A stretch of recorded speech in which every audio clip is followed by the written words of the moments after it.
नमस्कार दोस्तों, स्वामी विवेकानंद का जन्म 12 जनवरी 1863 को कोलकाता में हुआ। बचपन में उनका नाम नरेंद्र नाथ दत्त था। इस दिन को राष्ट्रीय युवा दिवस के रूप में मनाया जाता है।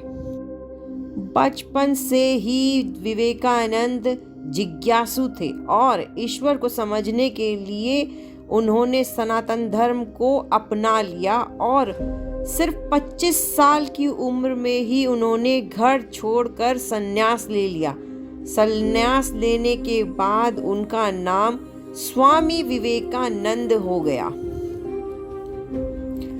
एक समय की बात है, कोलकाता के दक्षिणेश्वर के काली मंदिर में स्वामी जी की मुलाकात श्री रामकृष्ण परमहंस से हुई। उनकी विचारधारा से वे इतने प्रभावित हुए कि उन्होंने उन्हें अपना गुरु मान लिया।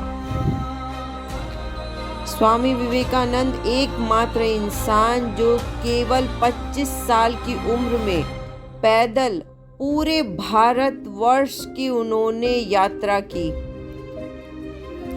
स्वामी विवेकानंद ने 1 मई 1857 को रामकृष्ण मिशन की स्थापना की। अमेरिका के शिकागो में 11 सितंबर 1893 को हुए विश्व धर्म महासभा में भारत का प्रतिनिधित्व किया और वहां उन्होंने ऐसा भाषण दिया कि पूरी दुनिया को उन्होंने अपना दीवाना बना दिया और उनके इस भाषण से ही हिंदू धर्म को दुनिया में एक अलग पहचान मिली। स्वामी विवेकानंद के विचारों से एक महिला इतनी प्रभावित हुई कि उनसे शादी करने का उन्होंने प्रपोजल रख दिया उनके सामने और विवेकानंद जी ने इस पर कहा कि मैं सन्यासी हूँ और मैं शादी नहीं कर सकता। 4 जुलाई 1902 को ध्यान करते हुए स्वामी विवेकानंद ने महासमाधि ले ली।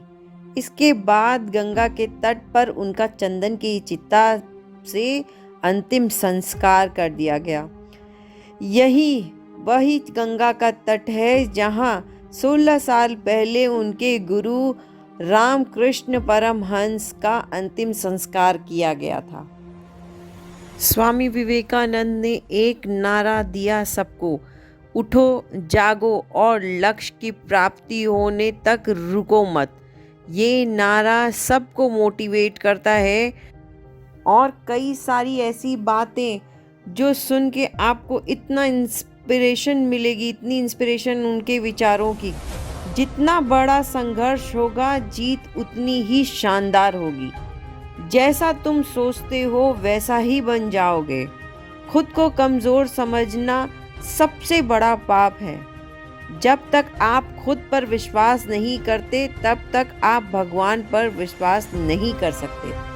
ये कुछ एक बातें हैं जो स्वामी विवेकानंद द्वारा कही गई थी, जो कि बहुत ही ज़्यादा हमें मोटिवेट करती हैं, बहुत ही ज़्यादा हमें इंस्पायर करती हैं अगर हम इन बातों को ध्यान से समझें और ध्यान से माने कि हाँ, ये क्या है इन बातों का मतलब। अगर विवेकानंद जी की बातों से या उनके विचारों से आपको कुछ भी सीखने को मिला हो तो कमेंट करके ज़रूर बताइएगा और चैनल को सब्सक्राइब और वीडियो को लाइक करना मत भूलिएगा। कल मिलते हैं एक और नए वीडियो के साथ।